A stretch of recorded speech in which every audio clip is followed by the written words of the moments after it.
యూకేలో చదవాలనుకుంటున్నారా? ఐఈఎల్టీఎస్ లేకుండా అడ్మిషన్ అవకాశాలు ఎలా ఉంటాయి? అడ్మిషన్తో పాటు ఎక్కువ స్కాలర్షిప్ పొందాలంటే ఎలా? ఎడ్యుకేషన్ లోన్ అవకాశాలు ఉంటాయా?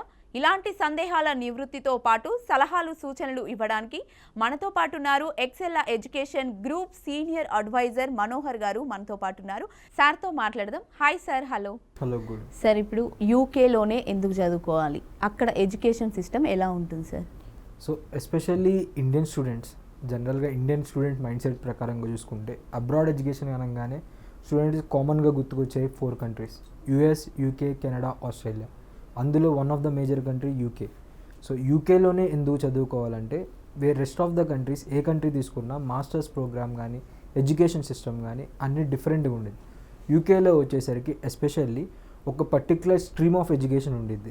అంటే స్ట్రీమ్ ఆఫ్ ఎడ్యుకేషన్ అంటే సో వాళ్ళు తీసుకునే కోర్స్ కానీ కరికులం కానీ మాడ్యూల్స్ కానీ సో స్టూడెంట్కి next upcoming future 5 to 10 years వరకు ఎటువంటి అప్డేట్స్ ఏమైనా ఉన్నా కూడా ప్రోగ్రామ్స్లో అవన్నీ కూడా ప్రోగ్రాంలో ఇన్వాల్వ్ చేసి వాళ్ళు ట్రైనింగ్ అనేది మాడ్యూల్స్ ఎక్స్ప్లెనేషన్ అనేది చేస్తారు. సో స్టూడెంట్స్ వన్స్ ఎన్రోల్ అయిన తర్వాత యూకే యూనివర్సిటీస్లో సో వాళ్ళు టీచింగ్ మాడ్యూల్స్ అన్నీ కూడా అప్ టు డేట్ ఎప్పుడైతే ఇన్వాల్వ్ చేశారో లాస్ట్ న్యూ టాపిక్స్ అన్నీ కూడా అప్డేటెడ్ టాపిక్స్ అన్నీ కూడా అప్ టు డేట్ వాళ్ళకి ఎటువంటి ఇన్స్ట్రక్షన్స్ కానీ ఎటువంటి డిస్టర్బెన్సెస్ ఏమీ లేకుండా యూకే యూనివర్సిటీ ప్రాపర్ ప్రోగ్రామ్ అనేది రన్ చేస్తారు, ప్రాపర్ ఎడ్యుకేషన్ అనేది ప్రొవైడ్ చేస్తారు. అడిషనల్గా స్టూడెంట్స్కి కావాల్సిన ఫెసిలిటీస్ అండ్ కంఫర్ట్స్ అన్నీ యూకే యూనివర్సిటీస్లో ఎప్పుడు అవైలబుల్గా ఉంటాయి. So only thing is students choose చేసుకునే ప్రోగ్రామ్స్కి సో పర్టికులర్ లొకేషన్ ఆ రీజన్లో ఉన్న యూనివర్సిటీస్లో డిమాండ్ ఎంత ఉంది ఆ పర్టికులర్ కోర్స్కి, సో ఆ యూనివర్సిటీ ఉన్న రీజన్లో ఆ డిమాండ్ ఎంత ఉందో చూస్ చేసుకుంటే సో వన్స్ ఎడ్యుకేషన్ కంప్లీట్ అయినప్పుడు ఇమీడియట్గా ఆపర్చునిటీస్ కూడా డోర్ నాక్ చేస్తాయి. అంటే ఎడ్యుకేషన్ సిస్టమ్ ఎలా స్టార్ట్ చేసి ఎలా వెళ్ళాలి వాళ్ళు అనేది ఉంటుంది కదా సార్. సో యూకేకే ఎందుకు ప్రిపేర్ చేస్తున్నారు అని? సో యూకేకే ఎందుకు ప్రిఫర్ చేస్తున్నారంటే సో యాజ్ ప్రియర్గా చెప్పినట్టు 4 మేజర్ కంట్రీస్లో యూకే అనేది ఫినాన్షియల్గా చాలా అఫోర్డబుల్గా ఉండేది. సో వాటితో పాటు కాంపిటీటర్గా ఉన్నా కూడా ఫినాన్షియల్లీ వాటి కన్నా చాలా తక్కువ ఫీజుతోనే యూకేలో ఎడ్యుకేషన్ అనేది కంప్లీట్ చేసుకోవచ్చు. ఆపర్చునిటీస్లో అయితే వాటి 4 కంట్రీస్లో కాంపిటేటివ్గా యూకే ఎప్పుడు ఉండిద్ది. అండ్ వన్స్ ఎడ్యుకేషన్ కంప్లీట్ అయ్యి ఆపర్చునిటీ సెక్యూర్ చేసుకుంటే ఇన్కమ్ ఎర్నింగ్ అనేది వాటి 3 కంట్రీస్ మీద కూడా మేజర్గా యూకేలోనే సంపాదించుకోవచ్చు. యూకేలో చదువుకోవడం కోసం ప్రాసెస్ ఎప్పుడు మొదలు పెట్టాలి సార్? ఇప్పుడు ప్రజెంట్ ఉన్న సమయం కరెక్టేనంటారా? సో యూకేలో ఎడ్యుకేషన్ జనరల్గా ఏ కంట్రీస్లో అయినా మేజర్గా మన ఎడ్యుకేషన్ సిస్టమ్ ఒకసారి ట్రావెల్ అవుదాం, ఎప్పుడు ప్లాన్ చేసుకోవాలి, ఎట్లా ప్లాన్ చేసుకోవాలి, ఏ ఇంటేక్స్ మీద వెళ్ళాలి. సో మనకంటే ఇండియన్ కల్చర్లోకి వచ్చేసరికి అడ్మిషన్స్ అనేది ఇయర్లీ వన్స్ జరుగుతాయి. సో ఆ యూనివర్సిటీస్ అబ్రాడ్ యూనివర్సిటీస్కి ఏంటంటే ఇంటేక్స్ అని చెప్పి మల్టిపుల్ టైమ్స్లో అడ్మిషన్స్ అనేవి ప్రొవైడ్ చేస్తారు. ఎస్పెషల్లీ యూకేకి వచ్చేసరికి 3 ఇంటేక్స్ అనేది మేజర్గా ఉండిద్ది. కొన్ని యూనివర్సిటీస్ 4 ఇంటేక్స్ కూడా ఆఫర్ చేస్తే 2 ఇంటేక్స్ అనేది కామన్గా నడిచేది. సో 2 ఇంటేక్స్ కామన్గా వచ్చేది ఏంటంటే స్ప్రింగ్ అండ్ ఫాల్. స్ప్రింగ్ అంటే జనవరి, ఫిబ్రవరి ఆ టైంలో వచ్చేదాన్ని స్ప్రింగ్ ఇంటేక్ అంటాం. సో ఆ టైంలో అడ్మిషన్స్ అనేవి యూకే యూనివర్సిటీ వాడు ప్రొవైడ్ చేస్తాడు. ఇంటేక్ అనేది స్టార్ట్ అయ్యిద్ది, క్లాసెస్ అనేవి స్టార్ట్ అవుతాయి. సో ఫాల్ వచ్చేసరికి సెప్టెంబర్, అక్టోబర్ ఆ టైంలో స్టార్ట్ అవుతాయి. సో ఆ టైంలో మనం ఏ ఇంటేక్కి నియర్ బై ట్రావెల్ అవుదాం అనుకుంటున్నామో ఆ ఇంటేక్కి ప్రియార్ 3 to 4 months ముందే ప్లాన్ చేసుకుంటే సో మనకి అడ్మిషన్కి టైం సరిపోయిద్ది, వీసా ప్రాసెసింగ్కి టైం సరిపోయిద్ది. ఫినాన్షియల్లీ మనం ఎటువంటి ప్లాన్స్ వేసుకోవాలి, అక్కడ ఎట్లాగా మనం రూట్ మ్యాప్ వేసుకోవాలి, గ్రాఫ్స్ డిజైన్ చేసుకోవాలి, మనం ఎట్లా సెటిల్ అవ్వాలి, ఏ ప్రోగ్రామ్స్ చేస్తే మనకి ఏ బెనిఫిట్స్ ఉన్నాయని అన్నీ ప్రియోర్గా ప్లాన్ చేసుకొని ఈజీ అండ్ కంఫర్టబుల్గా ట్రావెల్ అవ్వడానికి ఛాన్సెస్ ఎక్కువ ఉంటాయి. సో ఈ 2 ఇంటేక్స్ కాకుండా సో కామన్గా కొన్ని యూనివర్సిటీస్ సమ్మర్ ఇంటేక్స్ కూడా ప్రొవైడ్ చేస్తాయి. సమ్మర్ ఇంటేక్స్కి వచ్చేసరికి జూన్, జూలై ఆ టైంలో, మే, జూన్, జూలై ఈ 3 months టైంలో కూడా కొన్ని యూనివర్సిటీస్ ఇంటేక్స్ అనేవి అడ్మిషన్స్ అనేవి ప్రొవైడ్ చేస్తాయి. సో పర్టికులర్లీ ఆ టైంలో ప్రొవైడ్ చేసే అడ్మిషన్స్కి అయితే అన్ని కోర్సెస్ అనేవి అవైలబిలిటీస్ ఉండవు. So particular stream of course ఆ కోర్స్కి మాత్రమే ఆ certain period of summer intake అనేది అవైలబుల్ ఉంటుంది. జనవరి అండ్ సెప్టెంబర్, అక్టోబర్ ఇలాంటి టైం ఇంటేక్లో అయితే every course in the university వాళ్ళు ఏ కోర్స్ కావాలంటే ఆ కోర్స్ చూస్ చేసుకోవడానికి యూనివర్సిటీ ప్రొవైడ్ చేసేదానికి చాలా వైడ్ ఆపర్చునిటీస్ అనేవి ఉంటాయి, ఛాన్సెస్ కూడా ఎక్కువగా వస్తాయి. Okay sir. నెక్స్ట్ అంటే ఇది సరైన సమయమా అనేది నేను అడిగాను కదా సార్. ఇప్పుడు ప్రజెంట్ ఉన్న సందర్భంలో వాళ్ళు వెళ్ళడానికి అవకాశం ఉందంటారా? సో ప్రెజెంట్ ఉన్న సందర్భంలో మనకి నియర్ బై ఏముంది, అక్టోబర్ ఇంటేక్ ఉంది. సో స్టూడెంట్స్ ఇప్పుడు ప్లాన్ చేసుకుంటే so with in a week or 2 వీక్స్లోనే మనం అడ్మిషన్ ప్రాసెస్ అనేది ఎక్సెల్ ఎడ్యుకేషన్ గ్రూప్ అనేది కంప్లీట్గా టేక్ ఓవర్ చేసుకొని సో అడ్మిషన్ ప్రాసెస్ అనేది చేసేసుకుంటాం.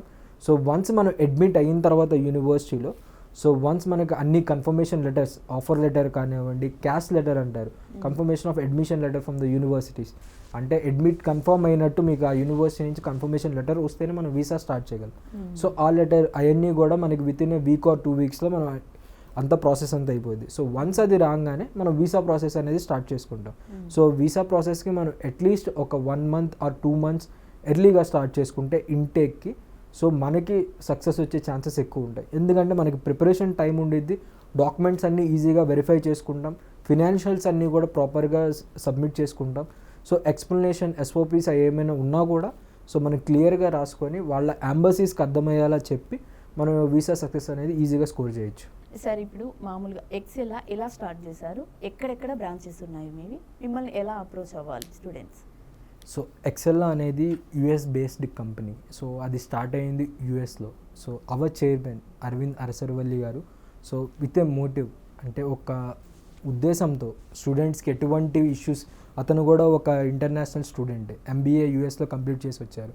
సో వాళ్ళని ఫేస్ చేసిన ఇష్యూస్ కానీ ఆ ప్రాసెస్ డిఫికల్టీస్ కానీ అండర్స్టాండ్ చేసుకొని అప్కమింగ్ ఫ్యూచర్ వెళ్ళే స్టూడెంట్స్ అందరూ ఇలాంటివి ఫేస్ చేయకూడదు, వాళ్ళందరికీ వన్ స్టాప్ సొల్యూషన్గా ఎక్సెల్లా ఉండాలి.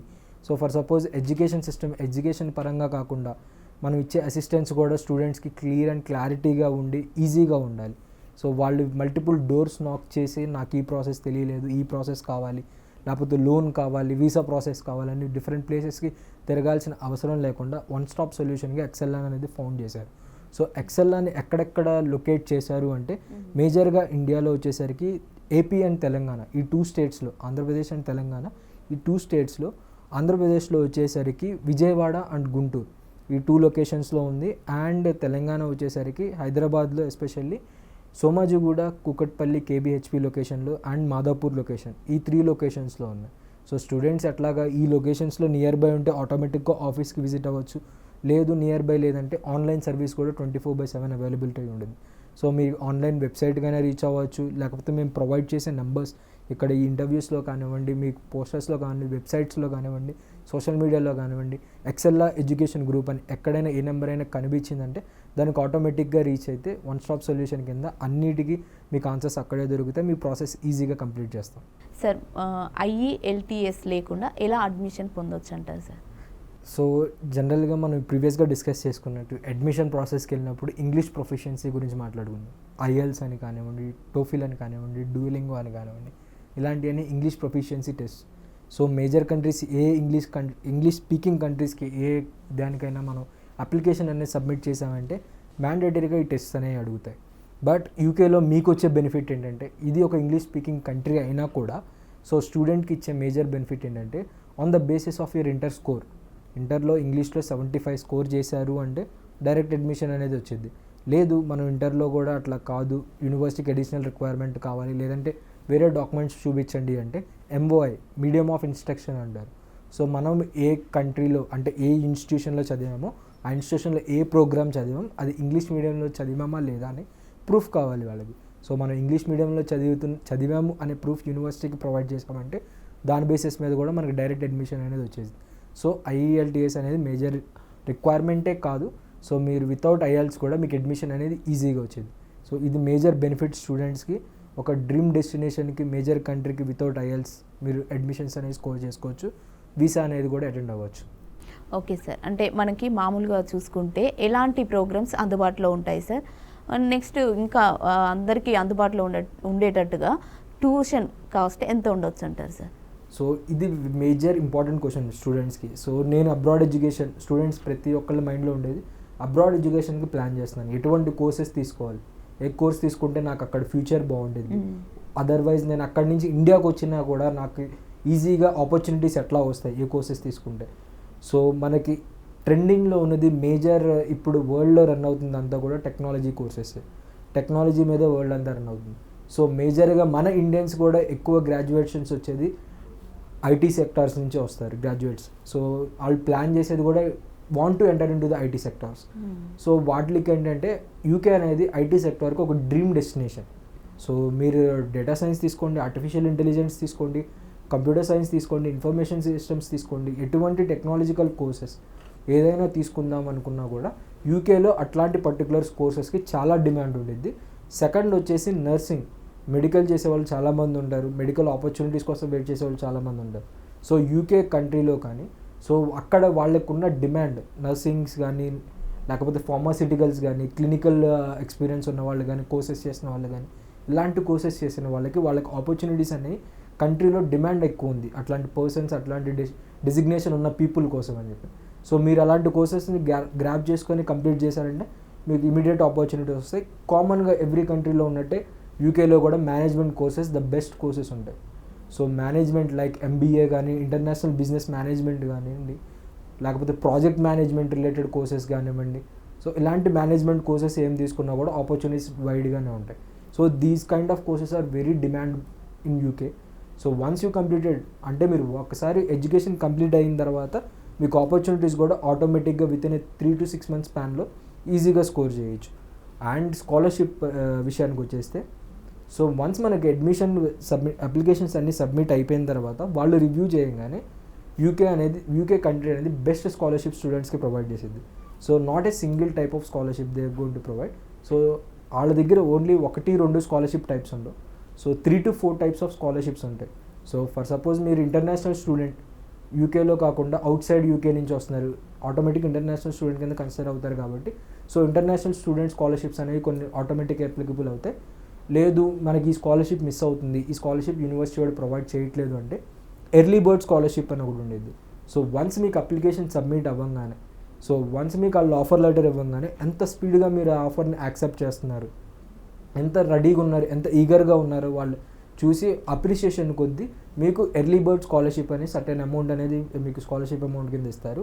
సో థర్డ్ థింగ్ వచ్చేసరికి మీ అకాడమిక్స్ మెరిట్ బేస్డ్ స్కాలర్షిప్స్ అంటారు. సో మీ అకాడమిక్స్ ప్రీవియస్ ఎడ్యుకేషన్లో మీరు ఎక్సలెంట్ స్కోర్ చేశారు, గుడ్ మెరిట్ ఉంది, మీ దగ్గర స్కోప్ ఉంది, మీరు వర్క్ చేసిన ప్రాజెక్ట్స్ కానీ ఇంటర్న్షిప్స్ కానీ చాలా హై ఎండ్లో ఉన్నాయి అనుకుంటే ఆటోమేటిక్గా మెరిట్ బేస్డ్ స్కాలర్షిప్ అని వస్తుంది.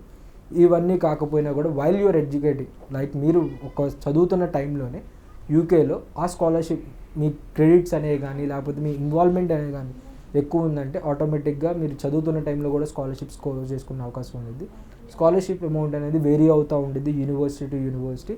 సో మీరు ఆటోమేటిక్గా అప్ టు £3,000 దాకా ఎక్స్పెక్ట్ చేయొచ్చు, మినిమం అప్ టు £3,000 దాకా. సో దాని నుంచి ఎక్కువ వచ్చిన యూనివర్సిటీ వాళ్ళు మీ అప్లికేషన్ వెరిఫై చేసి దాన్ని బట్టి మీకు ఆటోమేటిక్ ఎలిజిబిలిటీ ఎంత ఉందో అంత మీ అప్లికేషన్కి ఆఫర్ లెటర్లో యాడ్ చేసి మీరు ఫీజు అనేది తగ్గించేస్తారు. ఓకే, అంటే ట్యూషన్ కాస్ట్ కదా సార్ నేను అడిగాను, అది మామూలుగా యూఎస్ అలాంటి దాంతో పోలిస్తే మనకు కొంచెం రీజనబుల్గా ఉండే అవకాశం ఉందంటారా యూకేలో? ఎస్. సో మనం స్టార్టింగ్లో చెప్పుకున్నట్టు మేజర్ కంట్రీస్ ఉంటాయి చూడండి. Yes sir. సో ఆ మేజర్ కంట్రీస్తో కంపేర్ చేసుకుంటే యూకేలో ఎడ్యుకేషన్ ఎక్స్పెన్సెస్ అనేది చాలా తక్కువ. సో చాలా తక్కువ అంటే for suppose US, Australia, Canada ఇలాంటి కంట్రీస్లో చూసుకుంటే ఒక సర్టెన్ అమౌంట్ ఒక 35 to 40 lakhs అప్రాక్సిమేట్లీ అవుతుంది అనుకుంటే యూకేలో 10 to 15 lakhsలోనే మీకు మాస్టర్స్ కంప్లీట్ అయ్యే ఛాన్సెస్ ఎక్కువ ఉంటాయి. సో వాటిల్లో కూడా మీకు స్కాలర్షిప్ యాడ్ అయితే ఇంకా తగ్గే ఛాన్సెస్ కూడా ఉంటాయి. అప్రాక్సిమేట్లీ మీరు చూస్ చేసుకున్న యూనివర్సిటీ, మీరు చూస్ చేసుకున్న కోర్స్ ఎంత డిమాండ్ ఉందో సో దాన్ని బట్టి ఫీజు అనేది ఫిక్స్ అయ్యింది. కానీ compare to rest of the countries యూకేలో ఎడ్యుకేషన్ అనేది చాలా అఫోర్డబుల్గా ఉండిద్ది. వన్స్ మీరు ఎడ్యుకేషన్ కంప్లీట్ అయిన తర్వాత ఆపర్చునిటీస్ కూడా అంత ఈజీగా వస్తాయి. సార్ మామూలుగా యూకేకి వీసా ప్రాసెస్ ఎలా ఉంటుంది సార్? ఇంటర్వ్యూస్ లాంటివి ఏమన్నా ఉంటాయా? సో యూకేకి వచ్చేసరికి వన్స్ మనకి అడ్మిషన్ ప్రాసెస్ అంతా కంప్లీట్ అయిపోయిన తర్వాత next immediate step and important step వచ్చేసరికి వీసా మనం ఎట్లా స్కోర్ చేసుకోవాలి, ఎట్లా సక్సెస్ తీసుకురావాలి, సో ఆ ప్రాసెస్ ఎట్లా ఉండిద్ది, అప్లికేషన్స్ ఎట్లా ఉంటాయి. సో వన్స్ మనకి అడ్మిషన్ రాగానే నేను ఫస్ట్లో చెప్పినట్టు ఆఫర్ లెటర్, మనం ఫీజు పే చేసాం, సిఏఎస్ లెటర్ వచ్చేసింది, క్యాష్ లెటర్ అంటాం అది కూడా వచ్చింది. సో ఆ క్యాష్ లెటర్ వచ్చిన ఇమ్మీడియట్గానే మనం వీసా ప్రాసెస్ అనేది స్టార్ట్ చేసుకుంటాం. సో ఆ వీసా ప్రాసెస్కి వచ్చేసరికి so rest of all the documents అంటే మీరు అప్లికేషన్కి ఏమేమి డాక్యుమెంట్స్ పెట్టారో అవన్నీ కూడా మనం సబ్మిట్ చేయాల్సి వచ్చింది. వాటితో పాటు మీ ఫినాన్షియల్స్ అనేవి ప్రాపర్గా చూపించాలి. ఫినాన్షియల్స్ సరికి వచ్చేసరికి మీ ట్యూషన్ ఫీజ్ కంప్లీట్గా, సో ఫర్ సపోజ్ యూకేలో మాస్టర్స్ ప్రోగ్రామ్ వచ్చేసి 1 year ఉండేది. సో 1 year మాస్టర్స్ ప్రోగ్రామ్ ఉంటే సో మీరు కంప్లీట్ ఫీజ్ ఇక్కడే పే చేసుకొని వెళ్తారు. సో ఆ 1 year ట్యూషన్ ఫీజ్ పే అయిపోయిన తర్వాత ఇంకా ఎక్స్టెన్షన్ కావాలి, సో నాకు 1 year మాస్టర్స్ కాదు, నేను దాంతోపాటు అడిషనల్ కోర్స్ ఏమైనా చేద్దాం, లేకపోతే ప్రొఫెషనల్ కోర్స్ ఏదైనా చేద్దాం, ఇంటర్న్షిప్ యాడ్ చేసుకుందాం ఆ 1 year కోర్స్తో అనుకుంటే, సో వన్స్ ఆ కోర్స్ అయిపోయిన తర్వాత అడిషనల్గా 6 months 8 months లేకపోతే 12 months అట్లా మీరు అడిషనల్గా దాన్ని ఇంక్రీజ్ చేసుకోవచ్చు. సో అట్లా ఇంక్రీజ్ చేసుకొని 2 years ప్రోగ్రామ్ కింద కన్వర్ట్ చేసుకుంటే, సో 1 year ప్రోగ్రామ్ ఫీజు అనేది కంప్లీట్గా ముందే పే చేసి, సెకండ్ ఇయర్ ప్రోగ్రామ్ ఫీజు అనేది మీ ఫినాన్షియల్గా సేవింగ్స్లో కానీ ఎఫ్డీలో కానీ మీరు ఒకవేళ స్టూడెంట్ లోన్ అప్లై చేసుకున్నారు ఆ లోన్ అమౌంట్లో కింద కానివ్వండి ఏదైనా మీరు ఇన్వాల్వ్ చేసుకొని, సో దాన్ని మనం ఎంబసీస్కి యూకే వీసా ప్రాసెసింగ్లో మనం చూపించాల్సి వచ్చింది. సో వన్స్ అది కూడా చూపించుకున్న తర్వాత మనకు యూకేకి వచ్చేసరికి 3 types ఆఫ్ వీసాస్ ఉంటాయి. సో స్టాండర్డ్ వీసా అంటారు, ప్రియారిటీ వీసా అంటారు, సూపర్ ప్రియారిటీ వీసా అంటారు. సో మనం ఈ 3 typesలో మనకున్న టైం బట్టి ఏ వీసా స్లాట్కి మనం ఎలిజిబుల్, ఏ వీసా స్లాట్ చూసుకుంటే మనకి ఈజీగా ఉండిద్దో అది చూస్ చేసుకొని మన వీసా ప్రాసెస్ అనేది స్టార్ట్ చేసుకోవాలి. సో ఈ అంతా కూడా వీసా స్టార్ట్ అయ్యే ముందే మన ఇన్సూరెన్స్ అనేది ఇంపార్టెంట్. హెల్త్ ఇన్సూరెన్స్ అనేది మ్యాండేటరీగా తీసుకొని మన వీసా స్టార్ట్ చేసుకోవాలి. స్లాట్ బుక్ చేసుకొని వెళ్ళి డ్రాప్ బాక్స్లో వేసుకోవాలి. సో ఇక్కడ మీరు స్టూడెంట్స్ వరీ అవ్వాల్సిన ఇష్యూయే లేదు.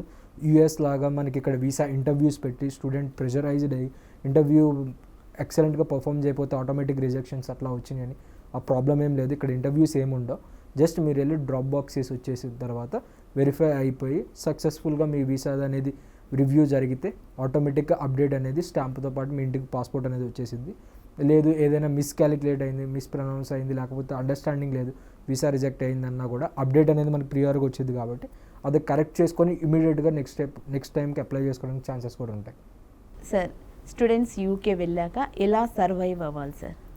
సో వన్స్ స్టూడెంట్స్, సో మేజర్గా స్టూడెంట్స్కి కానీ వాళ్ళ పేరెంట్స్కి కానీ ఉండే మేజర్ కన్సర్న్ ఏంటంటే ఇంటి దగ్గర నుంచి మన కంట్రీ, మన హోమ్ టౌన్, మన స్టేట్ నుంచి అవుట్ సైడ్ కంట్రీకి వెళ్తున్నారు అంటే అక్కడ పరిస్థితులు ఎట్లా ఉంటాయి, సేఫ్టీ అండ్ సెక్యూరిటీ ఎట్లా ఉండిద్ది, క్లైమేటిక్ కండిషన్స్ ఎట్లా ఉంటాయి, సో ఆపర్చునిటీస్ ఎట్లా ఉంటాయి, ఇవన్నీ పేరెంట్స్కి కానీ స్టూడెంట్స్కి కానీ రన్ అయ్యే జనరల్ థాట్స్ అండ్ డౌట్స్.